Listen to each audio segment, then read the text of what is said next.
Assalamu alaikum. My name is Janan, and I am wanting to welcome you to World Hijab Day. On behalf of the World Hijab Day organization, I'm welcoming you to the panel topic today on unveiling your strength within the hijab. I have two incredible sisters to introduce you to. I will introduce them and then bring them on the stage. First, I want to tell you about Sister Jaime Brown. She is a Hollywood professional turned international mural artist. She discovered Islam while working in the industry. Her journey led her to Morocco, where there she embraced the faith and immersed herself in the beauty and culture of Islam as well as Morocco. Now she's back in the United States and shares her artistic talent globally. And she weaves her unique story of Islam and conversion and all the things into the vibrant tapestry of the work that she does. Can't wait to hear from her. And equally as incredible is Sister Aisha Rosalie. She's a former actress and currently a YouTube content creator. She converted to Islam and chronicled her transformative journey online. And she did that to inspire others. Her current focus revolves around disseminating the message of Islam and empowering fellow Muslims to enhance their lives through the teachings of the faith of Islam. Let me bring them all to the stage here. Welcome, welcome, sisters. How are you doing? Alhamdulillah, I'm good. I think I spoke over you, Jamie. I'm sorry. No, it's okay. Go ahead. I'm good. So, Alhamdulillah, I'm good as well. yes, Alhamdulillah, Jazakallah khair for taking the time to talk about this important topic. All day this today we've had different panels talk about various topics related to hijab, fashion, and how Islam and hijab is important to each other and how the hijab has strengthened each other. And so right now we're actually going to really focus a little bit more on the hijab and talk about the topic in unveiling your strength within the hijab.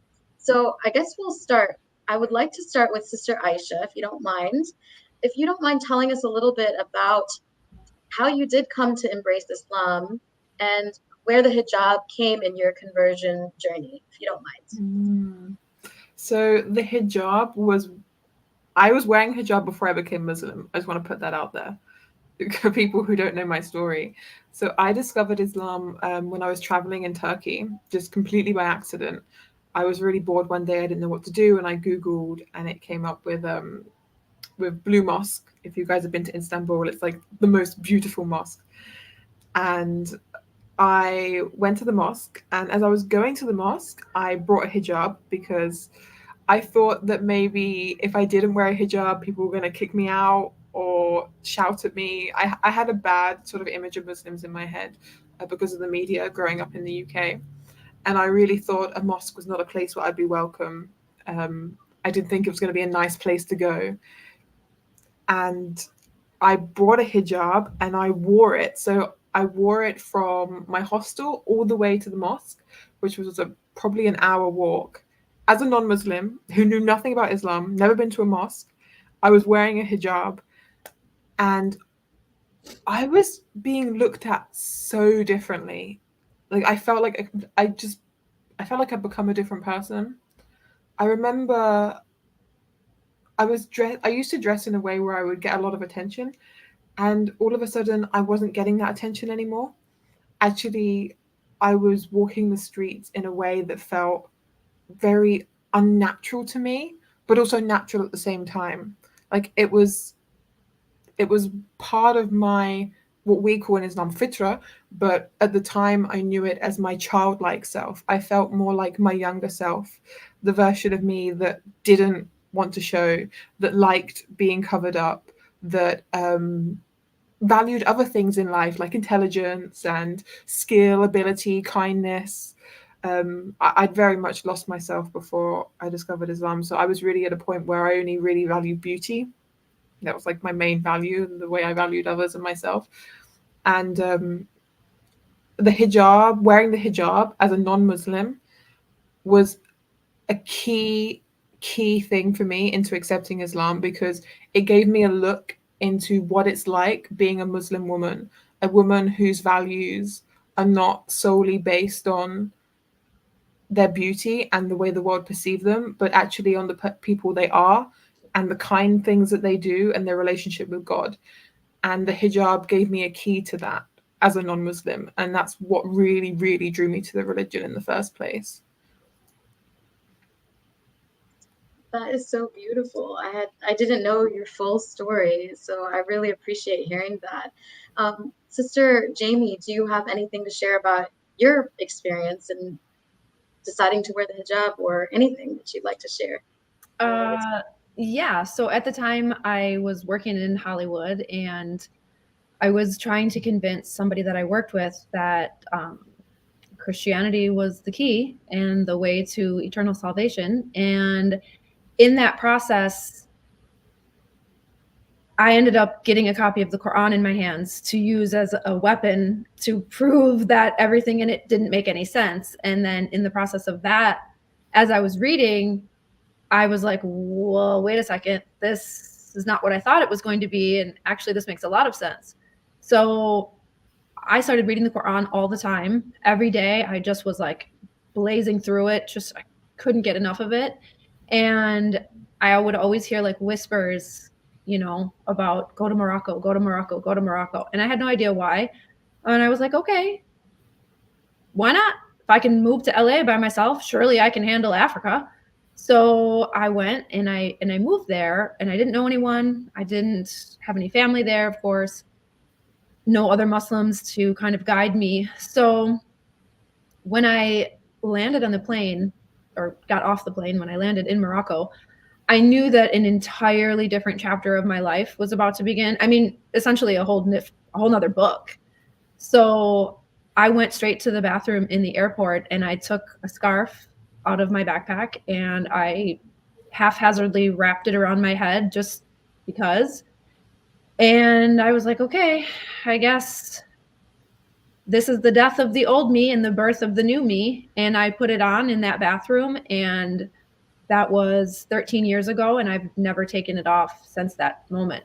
And I feel like it was really necessary for me to visually and physically distance myself, because you can't embrace Islam and then still cling to your old life at the same time and expect there to be positive change. Either you're committed or you're not.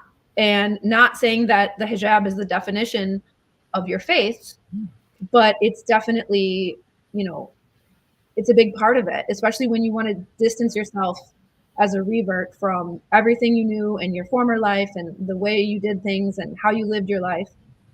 And so I put it on in that airport bathroom, and it's been on ever since. Mashallah. Oh my God. I just want to say that I did the same with the bathroom thing. Like the first time I put a hijab on was in a bathroom of a Cafe Nero. Like, I feel like you're my actual twin, by the way, Jamie. I mean, we could probably pass for twins. We just got to get the same scarf color. Yeah.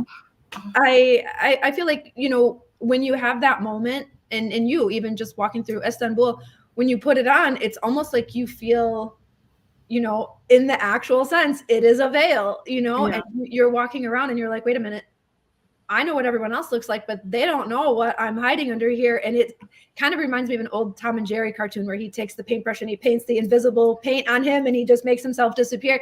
And I actually loved that. And, before I moved to Hollywood, I worked as a hairdresser in a salon. So I've always been really into like hair and makeup, and that's what I did, and fashion and everything else. So to take all of that and say, guess what? This has absolutely no value to me anymore. I don't care about the validation from strangers complimenting me, or, the looks from men that I don't care about. I don't need any of that. And I feel like this truly is a shield against that, because, especially living in America, if it's myself walking into, say, a gas station and then another girl with like a mini skirt on and the whole everything showing, no one is looking at me. And I love that. It's like, yeah, that's the whole point, It's freeing, right? You're freeing yourself from the opinion of others. Yeah. It's a form of freedom, and it's an amazing, liberating form of freedom. And also it's rebellious in terms of Western standards, because it's like, oh, you think that you're going to use my looks to validate me as a person? No. I'm going to take that privilege away from you. Not only do I not care about what you think about me, I'm not even going to let you look at me. So how about that? And so, I mean, that that clicked with me quite nicely because I'm a little bit of a rebellious person. Like, tell me to do something and I'll say absolutely not. So it's like, oh, you want to look at my body? I say absolutely not. So it's like you take the power back. You say, I'm not going to let you see what I look like. Go ahead, wonder, because you're never going to see it. So, I love that that. is so powerful. And I mean, totally on point to you're already, mashallah, both of you, all of us are strong women. But I'm definitely hearing how the hijab can strengthen us in different ways in that we have that power, right? And we have the control back to ourselves. Tell me more. What are you going to say about that? Yeah. Sure. I was going to say the irony of it is that they always want to say that, oh, the hijab is so oppressive. You poor women. Aren't you hot in that? It's like, yeah, guy, it's 95 degrees. We're all hot. Like what? And so they think that this is this like, oh, that's awful. You have to put that on every time you go out. And we love it. Yeah, we do. So I feel like it's the antithesis of what they would like us to believe. It's like, no, this isn't taking my power away. This is elevating it. And I'm taking that power away from you. And that's not at all how they would like the world to view it, when really that's the reality, 100%. You're going completely against everything that consumerism and marketing and everything in the West has taught us. And you're taking away any ammunition. Like you're not going to talk about, oh, I don't like your hair color. I don't like your haircut. I don't like your outfit. I don't like those shoes with that thing. And da-da-da. You can't say any of that. And, when you remove all of their ammunition, it's like now you can only judge me based on my character and the way I carry myself and my personality. So how about we start there? Let's get to the core of who I am, not just the surface. So, speaking about how the hijab is definitely the first thing people visibly can see about you when you're walking or when you meet someone. And clearly that hasn't let Sister Jaime or you, Sister Aisha, that hasn't stopped you from doing what you do. But for those that are maybe do feel hesitation or they live in areas, because both of your stories, actually, you went to a Muslim majority country. And when you first donned the hijab, you didn't have many stairs, for example, because it was the norm in those areas, going into the Blue Mosque, going in Morocco. How has it been when you've been in places where it is not the majority? How does that feel for you? And what kind of strength do you bring with you when you're unapologetically wearing your hijab? Sister Aisha, please share first. You know what? It would be wrong of me to say that I've just kind of completely let go of everyone's opinions, because there are still times that I struggle, especially being in the UK with a hijab. I've had lots of judgments. I've had actually recently a guy biked past me and I was walking on the wrong side by accident, and he was like, learn the rules of this country. I was like, I'm from this country. So I get a lot of like this kind of people thinking I'm from somewhere else, or speaking English really slowly to me. So I'm very much aware that people maybe judge the fact that I wear a hijab. Finding strength in it, I think the main thing that you have to remind yourself with why you made the choice to put hijab on, for people who wear hijab, is you did it because you chose, or you were born into but still chose, the religion of Islam. And when you choose to be or to do something, it's important to follow the values as much as possible. And I know how I feel as a person when I go against Islam. I'm going against my own values, the values that I hold dear to me. I know how it makes me feel horrible. It makes me feel sad. It makes me feel guilty. There are a lot of negative feelings that come with it.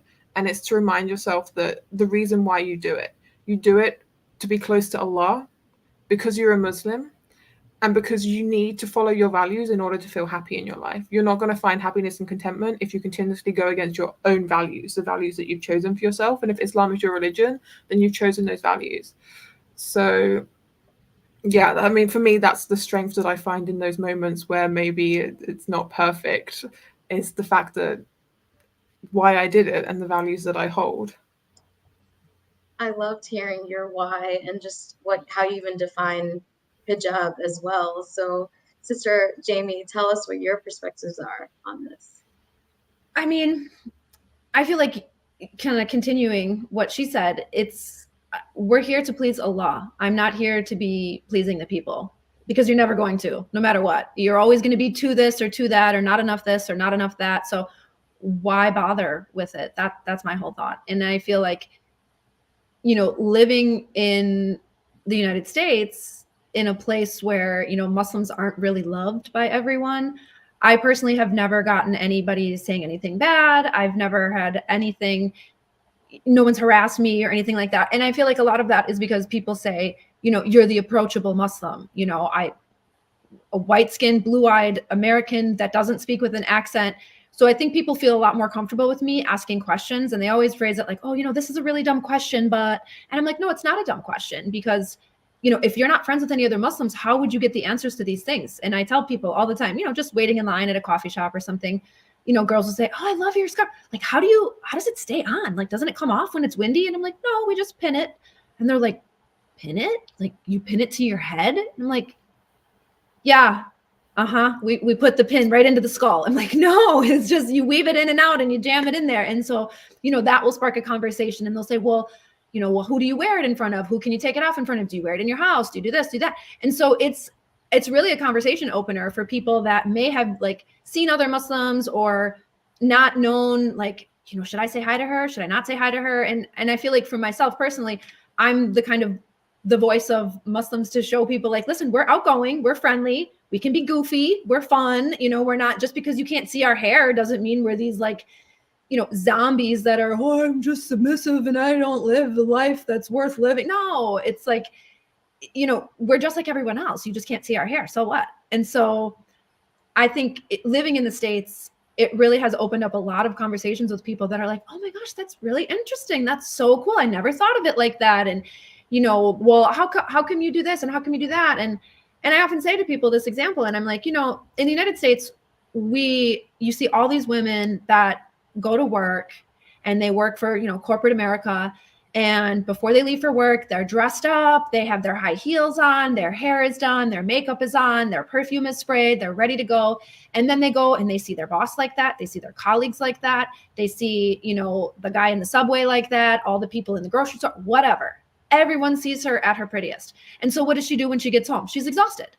So she takes all of that off, washes her face, and her husband walks through the door and she's sitting there in a pair of gray sweatpants, hair in a messy bun, no makeup on. And it's like, wait a minute.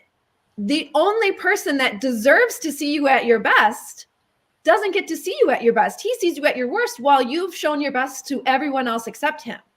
And so they're like, we didn't think of it like that. And it's like, well, yeah, for me, I would rather preserve my beauty for my husband. I don't need to be out here in the world, la-di-da, showcasing myself to the general public who's going to have something to say about me regardless, when I don't care what any of their opinions are. So I think it's kind of a springboard, the actual hijab itself. It's a springboard to conversation where you can start talking about, well, hey, if you like that part, let me tell you about this. And then you kind of get engaged with strangers that are like, wow, this has been a really eye-opening conversation. And, it's like, yeah, here's my number, reach out, if you want to come to the mosque, I'll show you around, things like that. So I think that a lot of people are more open to, looking at Muslims in a different light. Absolutely. This is amazing because absolutely hijab, wherever you live, specifically in areas where the hijab is not the norm, can definitely be a conversation starter. And in a previous live discussion today, I heard a phrase, someone saying that often Muslim women are seen but not heard.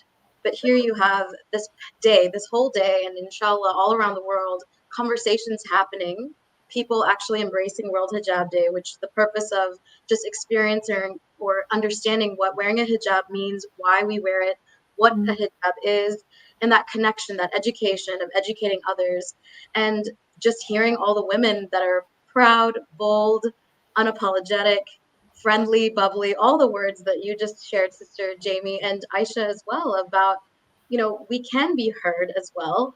We are approachable. If you're scared, maybe, don't be scared. Start a conversation.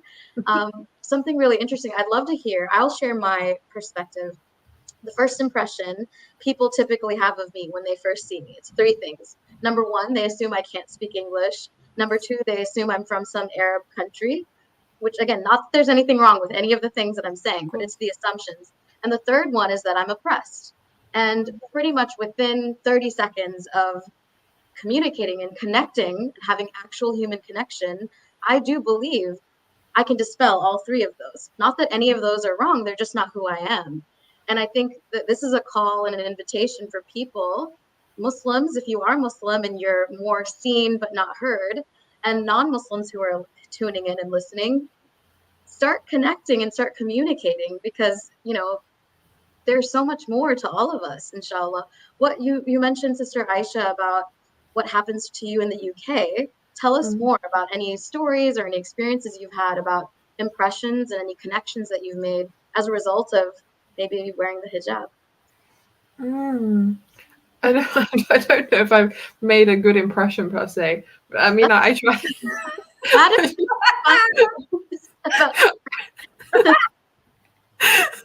But I mean, I try and be friendly as much as possible.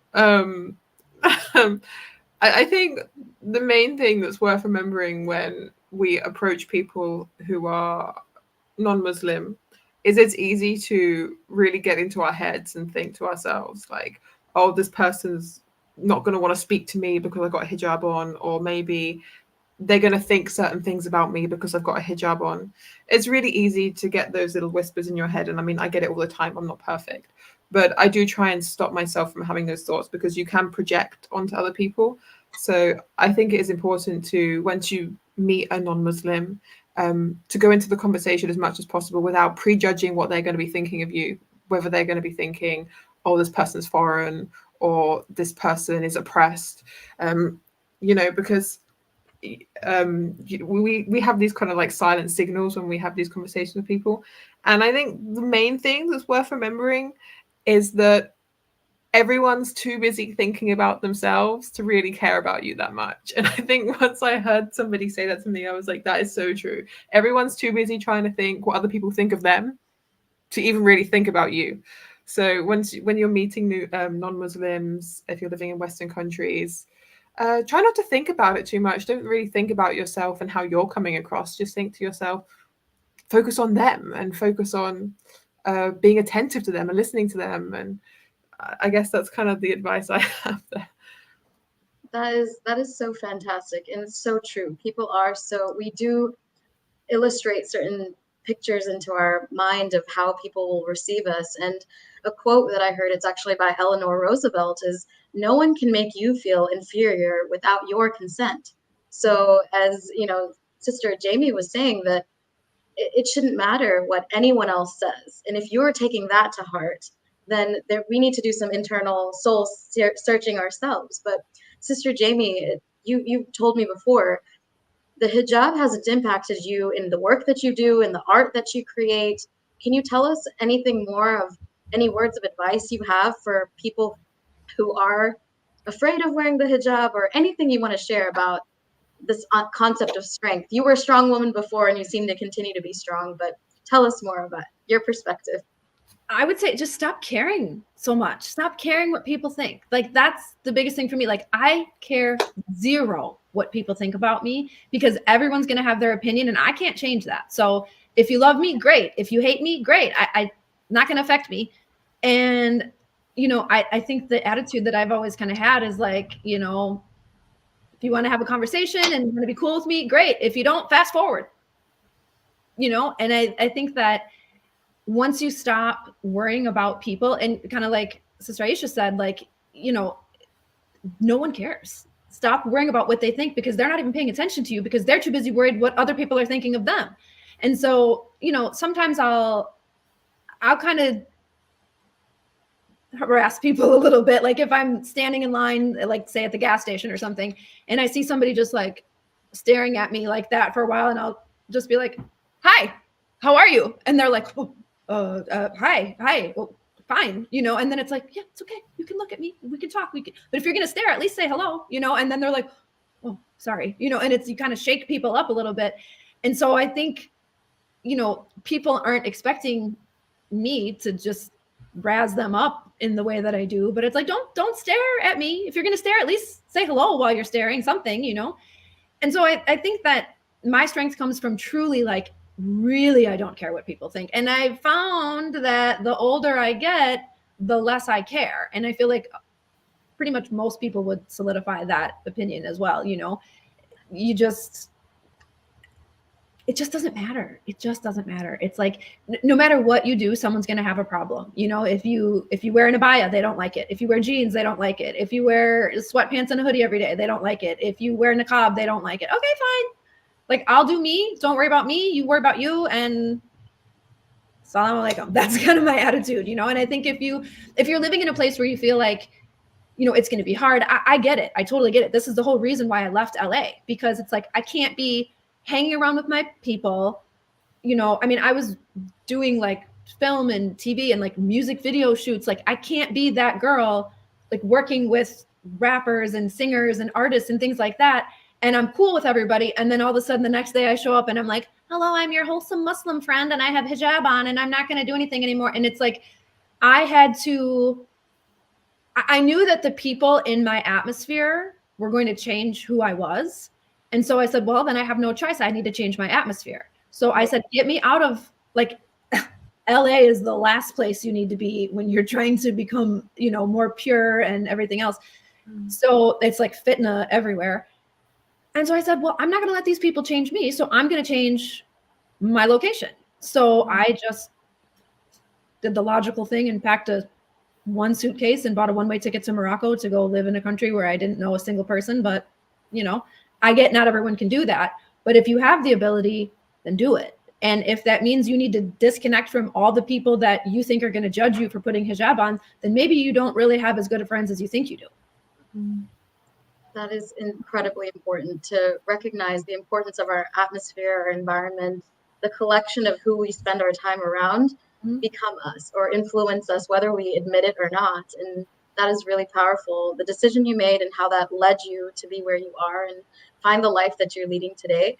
I love that. And for Sister Aisha, you know, you shared, I loved how you shared that you were wearing hijab before you explained the story about wearing the hijab before you actually decided to become a Muslim and wear the hijab fully. Same. Okay, that's amazing. I didn't realize both of you. That's why you're twins, I see. Far away, long distant twins. Many reasons. Many reasons. Well, Amy gets it. She's my twin.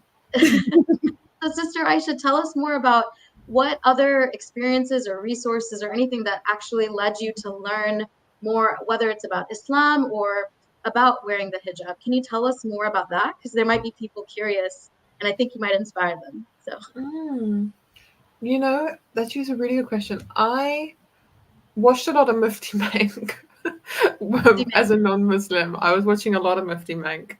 So, I mean, Mufti Menk is pivotal for my journey. How did I learn about hijab? I'm not entirely sure. I think the way I learned about hijab was just by living it, but it's just by wearing it. When I first started wearing hijab, I treated it as an experiment because I was a non-Muslim. So I was wearing hijab and praying my 5 prayers before I became Muslim. Just I want to point that out there. Before I declared my shahada, probably for at least a couple of months. So when I first put hijab on, for me, it was an experiment. I didn't put the pressure on myself of, that's it, you're going to spend the rest of your life with hijab on your head. It was, how does this feel? How does it feel when I'm in the street? How does it feel being a Muslim? I mean, I also lived in LA and I was an actress. So I was very much into like just exploring and curiosity and human nature and different cultures. So for me, it allowed me to try that. And I think I didn't see any material per se on this is hijab, blah, blah, blah. I experienced it. So I think what I would say for people who haven't tried hijab or maybe tried it in the past but don't like it, or maybe they want to wear hijab but just don't know how to start, they feel like it's too much of a difficult journey, I would say just give it a go. Just try it out. Just maybe not at somewhere where you have lots of friends and family who maybe will judge you, but maybe try it out somewhere where you can be a bit invisible and try it in the street one day or go for a walk in the morning where there's not that many people out, and just kind of like be curious and experiment. And what's the worst that can happen? Just having curiosity is really important anyway, just to learn new things and to experience life to the fullest. So if you want to give it a go, just give it a go. Like, no one's going to judge you if you wear it for one day. Maybe some people will, but that's their problem, not yours. No one's going to, if you take it off after a day, like just give it a go.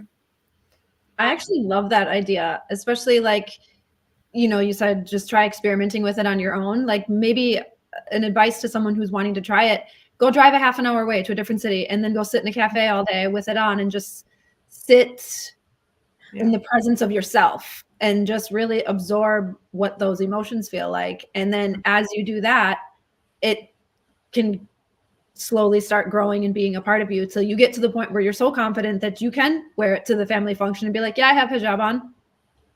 And, and then that's a good way. That's a good starting point. I think that's a great idea. Full of those. Full of great ideas. And Sister Aisha, I know you have a really young daughter. Yes. Yeah, so, she's literally coming to the door. She's like, well, if you need to go, I'd like to spend a little bit more time with Sister Jaime, but I really appreciate your insights. And if anyone wanted to follow along on the journey of what you're doing, how would anyone be able to reach out to you if they're interested? Yeah, I mean, I have my YouTube channel, which is just Aisha Rosalie. My Instagram, you can message me on Instagram if you want to. I don't know what else. I think we have some offline conversations. Oh, we had banter before this. We were like messing around in the hijab day chat for like. You're wonderful. It was so nice to speak to you and to kind of hear your perspective and your journey. And it really was an amazing conversation with you. So we'll let you go for now. Feel free. Thanks again. And Sister Jaime, I'll continue talking with you over. Hi, thank you. Assalamu alaikum. Walaikum assalam. So Sister Jaime, we heard a little bit of what Sister Aisha was saying about the perception of Islam before. I think you mentioned it as well. And, alhamdulillah, like you said, you have had really good experiences or you've been strong yourself. You're a strong woman yourself, and that you can combat that. Any kind of discrimination that alhamdulillah, has not happened to you. But there are Muslim sisters that live around the world that have been facing discrimination. And what are words of strength or things? And we talked a lot about being, not worrying about what other people think. But what are other things or words of advice that you might have for anyone out there that doesn't feel full strength in being different? And that could be for anyone out there. I would say, for any Muslim sisters that are considering wearing hijab, that don't feel that they are in a place either physically or emotionally where they can do so right now, I would say just make dua that Allah will protect you from the people that would be harassing you, or, anybody that's going to have something to say that might like shift your opinion or make you have doubts about your choice. Just ask Allah, say, Allah, I'm trying to do something to please you. Please make it easy for me. Please clear all the debris in my path so that I can comfortably and easily wear hijab, because I know that it's going to make you happy. And, other than that, like, you have to leave it to Allah. Say, listen, this is, you see the intentions of my heart. You know what I'm trying to do. Please allow me to be in a position where I no longer have to doubt or feel weak in my choices. Absolutely. You can't go wrong with that, really. You really can't. You really can't. And I love the anecdotes you shared about what you've done when you've met non-Muslims who have had questions. What are some of the takeaways that you want, if there are non-Muslims listening today? What are some things that or maybe even an experience that you had once you came back and you became this new chapter, you opened this new chapter of your life? What are some lessons that you've learned or things that you want to share with the audience? I mean, it sounds corny, but you really have to be true to yourself. And if you're going to let the opinions of strangers affect your life choices, then you got to dig a little bit deeper than a simple scarf. And, people try to complicate it and say, oh, it's just really difficult. No, it's not. No, it's not. It's simple. It's very simple. We're told to wear hijab. put it on. Trust in Allah that he will make it easy for you, and he will. Allah tells us that he is to us whatever we believe he is to us. So if we tell ourselves, hey, he's going to protect me, he's going to make sure that I can, stay strong on this path, then he will. Simple as that. And, a lot of people say, oh, you don't know how hard it is living in the West or living in America. Yeah. Oh, yes, I do. Yes, I do. Because after I had lived in Morocco, I did move back to LA for a while. And it was a very different experience being a hijabi in LA versus being, in the Hollywood circles that I was in. And, you want to talk about opposite life? Opposite life. So I know for sure that you can do it. And I know that, it's, for me, in a way, it's like, seeing my old friends that knew me before and then going back to them very confidently in hijab and abaya and saying, yeah, this is who I am. Again, you don't like it? Fine. But I'm not going to bow down to your values or your desires of how you think or believe that I should look, behave, dress, or act, and so it's really not hard. If the people that are around you are going to critique you and tell you that, oh, you should take it off, you should take it off. Why do you care what they think above the way you care about how Allah sees you? So if you're putting the opinion of man above your relationship with Allah, that is where the work needs to begin. So, and no shade to people that don't wear hijab. If you don't wear hijab, that's your choice. I'm not responsible for you on the day of judgment. You're not responsible for me. Do you, sis? And I don't want to sound dismissive in that, but there is no argument that hijab is not prescribed for us. It's the people that don't want to make the changes that are necessary that will find any excuse to say, well, we have that. No, I don't want to hear it. Like, it's very clear that we should wear hijab. And if you choose not to believe that, that's your choice. I'm not saying you're not a good Muslim. I'm not saying you don't have iman. I'm not saying that, you don't behave or carry yourself in a way that's as good as a hijabi. I'm not saying that at all. But what I am saying is you can't say that because you live in the West, it's impossible. It is not impossible. Difficult at times, maybe, depending on your situation. But there is no situation that Allah will not pull you through. So, it really needs to begin at the core of your faith. What's more important to you? Pleasing the Creator or pleasing the people in your office? I start there. And, again, in no way am I looking down on people that don't wear hijab. I am not saying, oh, you're this or that. Not at all. But just start making dua for yourself that, hey, you know what? I really should think about putting this on because it is a serious thing. So, just dua and trust in Allah and belief that he will take care of you and make things easy for you. He will. He promises us that. It's not that's how simple it really is. This is amazing. It's beautiful. I will never forget how boldly you claimed to not allow the opinions of others to control you in your life. And I really do pray that this inspires anyone who's struggling in any aspect of their faith. It was just so amazing. I'm sure we could go on and keep talking. I want to keep talking. I know we're going to connect after this, and I know you're going to keep connecting with Sister Aisha, but I'll let you go for now so that you can enjoy your World Hijab Day. And do you have any plans, or do you know of anyone that you're going to talk to about your hijab today? After? Well, no, but I would like to invite anyone that is seeing this to, if you're, whether you're a born Muslim or whether you're a revert, or maybe you're thinking about Islam, but you're kind of hesitant saying, well, I don't know if I should convert because I'm not ready for the hijab. It's a process. It's not, you don't just dive in and then you have everything, all your bases covered. It's a gradual journey for some. For me, it was, physically changing countries and making hijra by myself.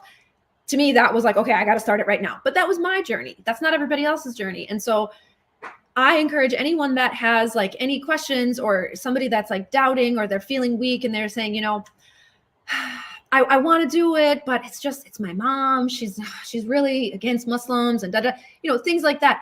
Anyone that has any doubts or any, hesitations, or doesn't know where to start, or how do they begin, or literally anything, please reach out to me on Instagram, and I'll be happy to, offer some friendly advice, or, give some tips or tricks, or send you a hijab, or, maybe a link to a good YouTube tutorial on how to do it, things like that. So anyone that's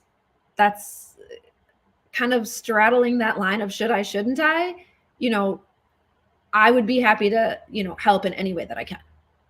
That is amazing. And I hope the people that you continue to meet, whether it's in the coffee shop and wherever it is, even if they are staring, and for us and for all of us to remember that sometimes these stares or these looks is when people are attracted to or do look at or are afraid of things that they don't know. And, as Jaime, our sister Jaime Brown said, like, meet a local Muslim, meet your friendly, there are plenty of us there out here. And inshallah, I hope that, I hope it all goes well for you as you continue to live your life veiled in strength. And thank you again, Jazakallah khair, for your time, and also for Sister Aisha Rosalie. Wajazaki, thank you so much. I appreciate everything that you've said in kind words, and hopefully at least someone will be impacted by our conversation today. Absolutely. Inshallah. Thank you so much. Assalamu alaikum. See you next time. I'm going to go to just kind of wrapping up the session, and I wanted to invite someone who is a part of World Hijab Day organization for a long time, and this is Sister Shireen Mahmood. I'll let her introduce herself a little bit. She has some words to share about World Hijab Day and how we keep everything moving. So I'm going to invite her to the stage. Welcome, Sister Shireen. You've been behind the scenes all day. You moderated a panel. You were a speaker on a panel. How are you doing? And how's everything where you are? Oh, I can't hear you. Let me unmute you. Oh, I think you have to unmute yourself. Right. Assalamu alaikum. No, thank you. Alhamdulillah, it's all going well. You know how we roll, right? Us women, us powerful, strong women, we keep going no matter what. So yes, I've been behind the scenes. Ashley's been behind the scenes as well, tech support. You have also, and alhamdulillah, it's coming towards the end of World Hijab Day online conference. So I just want to say a massive thank you to everyone who's joined us today, the speakers, everybody who's supporting in the back, from admin to, graphics, to everybody who's been helping support World Hijab Day. I did just want to mention a few things before we wrap it up, and that's primarily to do with fundraising. We have such an amazing initiative here. World Hijab Day has been running now. This is the 12th year. It has become a global movement. It has become a sisterhood for so many. It's celebrated in more than 150 countries. It's reached, every corner of the world. We have events and ambassadors, from various countries all over, and it's exciting to see. And please do make sure you check out and connect with us on World Hijab Day Instagram and social media, because you'll see all the updates, and this will continue for the sort of foreseeable upcoming months, inshallah. But of course, I did want to just say to you guys as well, we have partnered with LaunchGood this year. They've supported us in fundraising. What they've asked us to do is fundraise $5,000. Now, $5,000 isn't that big a amount that we can't fundraise and we can't hit. But what they have told us, which is amazing news, and I'm excited about, is they will match that $5,000. So that's why it's imperative and super, super important that everybody donates and, takes part in this wonderful opportunity to support an initiative that supports our sisters that that do face discrimination because they choose to wear hijab. World Hijab Day has always been about creating an understanding about what hijab is, what hijab means to women, to Muslim women, and just to create that understanding and break down barriers and empower Muslim women as well. There's so many workshops, there's so many events that we do throughout the year, and we now are requesting your support. So Sister Janan, I think if you come back on and you could say a few things about your experience with World Hijab Day and why you're motivated to be involved. Absolutely. I am just honored to be here beside you on the screen here today. And it's been an inspiring journey to see and witness what World Hijab Day has been doing for the past 3 years. I've only been involved for the past 3 years, but as a volunteer. And I like to give my time towards this organization because I do think it is imperative to raise the voice of the underrepresented. We've heard twice today that often Muslim women are seen, but they're not heard. But this conference today, the different panelists that we had, the different sisters that came aboard and spoke their mind and spoke what's in their heart, they were able to be ambassadors, and we're not the only ones. There are so many other sisters, and I can't say anything more without giving credit to Sister Nazma Khan, who is the founder of World Hijab Day. I connected with her 3 years ago when I first really learned much more about this organization. I'd heard a little bit about it, but just seeing the powerful work that she had done, this is an international affair, and it all started with her own personal experience. I encourage everyone that's still listening or watching the replay to visit worldhijabday.com. Her story is there. The story about how many years World Hijab Day has continued on and has brought and inspired people, whether it's as simple as informing someone who'd never spoken to a Muslim or known what a hijab was, that level of education, to women actually understanding and learning about Islam and deciding to embrace Islam as their religion. World Hijab Day is an organization that has had tremendous impact locally, globally, all around the world. And, Sister Shireen, you've been involved for, I think now 8 or 9 years. Is that right? Yes, alhamdulillah, alhamdulillah. Globally. So, I mean, it's just so important for people to volunteer, for people to be involved in any level, to organize local events, or now with Zoom and online things like this, we can do things remotely as well, and just inspire others to understand and learn and grow. That's the whole goal of unity, connection. At the end of the day, behind the veil, behind any of these filters that people have, we're all human after all, and we should care about the humanity and the humans around us. So I'm so inspired by Sister Nazma Khan. Thank her for all her efforts behind the scenes. We talked about us behind the scenes, but she does this tirelessly year round in all sorts of things. Coming up this year will be International Muslim History Month, which is in the month of May, and that's really significant. World Hijab Day was pivotal in getting that, and having World Hijab Day recognized by many local, state, and national organizations has been just a part of the work that Sister Nazma has done. That's all I really wanted to share. What about you? For sure. I mean, just like to, deep dive a little bit further into that and what, key achievements have been made so far by World Hijab Day, including the global reach to, over 150 countries. World Hijab Day has been officially recognized in New York, Michigan State, Oklahoma State, Gainesville, Florida, New York, I think that's how you say it, New Jersey, and the House of Representatives. Philippines also, there are 7,000 plus World Hijab Day events this year, including but not limited to, events happening in Philippines, in Canada, Colorado. There's so much that goes around. This year, Sister Nazma has been busy, attending events in person. So it's brilliant, and of course with all the media exposure as well.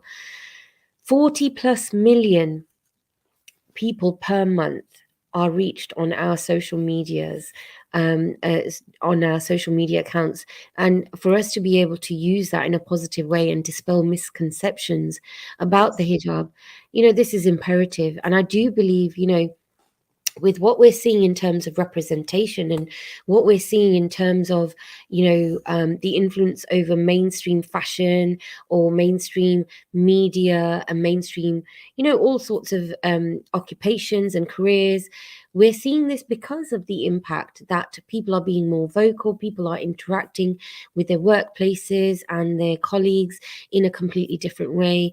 We've got so many resources on worldhijabday.com. Please do check that out. It's really important work that World Hijab Day does.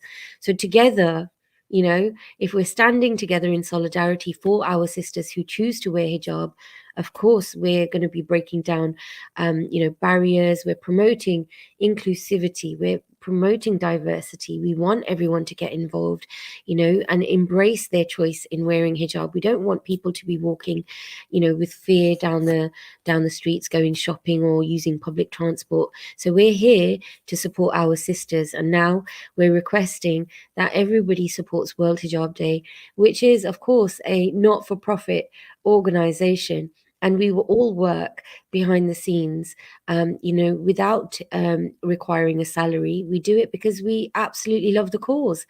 So may Allah subhanahu wa ta'ala reward everyone's efforts and allow us to continue on this path, continuing to inspire many women around the world in solidarity. And, I really hope people will get behind us. I know we've hit $1,000, and that means we've still got a little bit of a way to go. So inshallah, people will just drop a donation, whether that's $10, $20, $50, whether it's $100. There will be people who are tuned in, who will be able to donate, who might not be able to donate. May Allah subhanahu wa ta'ala give us all the tawfiq to, donate whatever we can, and generously as well. And if you can't donate today, you can donate at any point. You can also share the link, you can share the live, you can support us in so many different ways, and inshallah together. I always like the hashtag, I use the hashtag stronger together. Like you mentioned, Sister Janan, it's all about unity, connecting, supporting one another. And the Muslims really need to come together and support initiatives like this for sure. And, the last thing I'll say is it's for those that are non-Muslim too. This is women's rights relate to the right to choose to veil, to not to veil. And so when I think about the sisters and the women that I know that are really about promoting inclusion and diversity, this really is important to say, I support you in your right to cover, and I support you in what you're doing, and support you to choose to do what you want. As Sister Jaime was saying earlier, unapologetically be who you are and not allow what you think to project on someone else, and just respecting the other person. So World Hijab Day has been an incredible volunteer organization for me to be a part of. I've been able to meet sisters like you, and I do hope people contribute and support the cause. One of the things that Sister Nazma has been working on, and I have a small part in, is a campaign and a program to help anti-Muslim bullying in schools, for public schools in the States and all around the world, for anyone who is being bullied and experiencing Islamophobia, which is unfortunately a very real thing. So it's been just a pleasure talking with you. Is there any other last words that you want to share, Sister Shireen, about World Hijab Day or our campaigns? Yes, I mean, for sure. Like, just on that note that you're talking about discrimination and bullying, and how there's so many initiatives and ideas and plans that we have. But obviously, for that, we need the funds and we need the resources.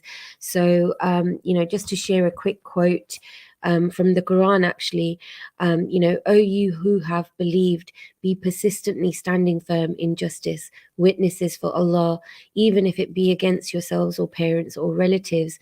Now, this quote, the reason I share it, it's not your standard, charity, charity quote. It's actually a quote about justice, and that's what World Hijab Day means for me. It's it's something that we are standing together, in solidarity, and we're standing firm on. And for everyone who joins us live, or for anyone who's going to be watching this live back, it's an opportunity. And Allah subhanahu wa ta'ala has, for some reason, brought you to this live, has brought you, made you aware about World Hijab Day. And now I'm hoping that people will just follow through and click the donate link. The link I can share with you is, I believe, launchgood.com/WHD24.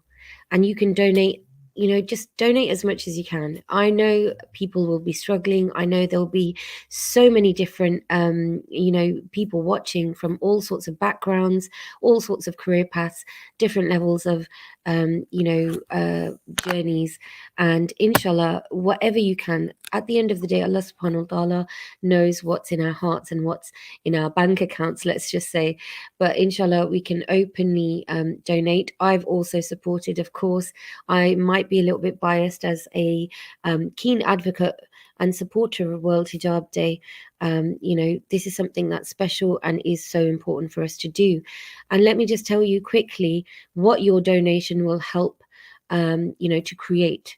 It will help to create essential educational materials to be used on World Hijab Day stalls worldwide, help us educate a wider digital audience, and boost our social media to further audiences.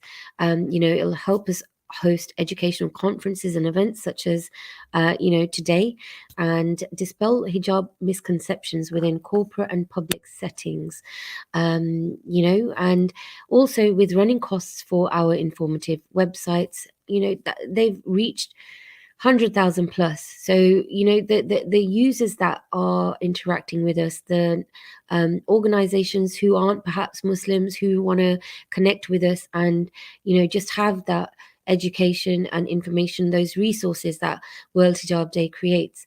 That's what you're donating to. And this is what Allah subhanahu wa ta'ala will ultimately reward everyone for. It is like it's a dawah initiative. This is something that's one of my favorite things about World Hijab Day is, of course, that so many women have come to Islam because of World Hijab Day.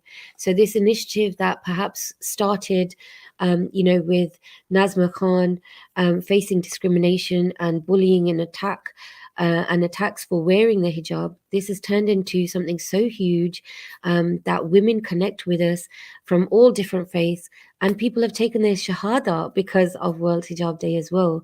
So, imagine the rewards of being involved or financially supporting an initiative like this. So please do support and donate with whatever you can. And inshallah, we are stronger together. And hashtag veiled in strength. Sister Janan, final words from yourself? Just veiled in strength. We've heard powerful, important discussions and dialogues. I will not forget today and some of the speakers. I hope people, if anyone missed any of these sessions, go back. They'll all be on our social media. We'll have it so you can watch the replay. We had an incredible lineup today. We had a doctor, we had fashion designer, we had previous actress, current mural artist, we had humanitarian workers, we had coaches, we had a wide variety of Muslim sisters share their perspectives. It was incredibly inspiring. Is there I know you asked me for last words, but I wanted to know what your favorite thing from today was, the takeaway from any of our speakers, Sister Shireen. I think all of it. I absolutely loved like the energy that everybody brought, everybody's perspectives, everybody's sort of words of wisdom. Ustada Yusra Kandil was one of my favorites, and it was amazing. It was empowering to hear people's hijab stories. And I think if I was to leave with final words, it's an invite. It's an invite from us, from me, from everyone at World Hijab Day to connect and interact with us in a positive way. With anything that the Muslims have set up, we know in this current climate, with Islamophobia, hijabophobia, and anti-Muslim sentiments. And sometimes we even get a certain amount of negativity from within our own communities. So I hope that, everyone's enjoyed and everyone will support us in a positive way. Unfortunately, it is the situation that with any good thing, there's always, a little bit of negativity, but we take it within our strides. We deal with it in the most positive way. We encourage diversity, inclusivity. We're all about justice. We're all about standing up for one another. We want to show, the whole world what hijab is and what hijab means to us, and how many different ways we are empowered in still wearing hijab and still doing all the amazing things that we do, right, Janan? I mean, yourself, you're a publisher, you're an amazing woman. You know, we've had mothers, we've had doctors, as you said, previous years, world conferences. You only have to look back and scroll through our social media to see how many amazing women have interacted with our, you know, our World Hijab Day platform. So I encourage everyone to get involved. This is definitely an open invitation to everyone, and inshallah we look forward to seeing more in the upcoming you know, months from everyone. Please keep sending your hijab stories, keep sending us your you know, selfies showing solidarity. Please keep you know, donating and supporting in any way you can. There are roles, there are voluntary roles for you to look at. You can just check on worldhijabday.com. And guys, please do donate whatever you can. Today, Launch Good have promised us that if we hit $5,000, which, to be honest, let me tell you, everybody in the UK is just a little over £3,000, right? So I'm pretty sure we can do this. I have just got back from Marrakesh Marathon. We were running for Gaza and we managed to raise £22,000. Alhamdulillah. So now I'm asking everybody who's ever supported me and who's ever supported World Hijab Day with sharing posts, you know, interacting at school, workplaces, and things like that. Let's now come together and donate to this amazing cause and support World Hijab Day financially. And let Launch Good also double the amount, inshallah. Inshallah. I mean, from us, from here, me here, I'm in Kentucky, USA. You're in UK. We've had sisters from around the world and people tuning in from around the world. I see comments from Bulgaria, comments from Bangladesh, from Indonesia, literally all around the world. Thank you for tuning in. Thanks again so much. Jazakallah khair. Bless you all. And inshallah, we'll see you again next year for the next annual, the 13th annual World Hijab Day in 2025, inshallah. Absolutely. Guys, take care. God bless. Assalamu alaikum. Wa alaikum assalam.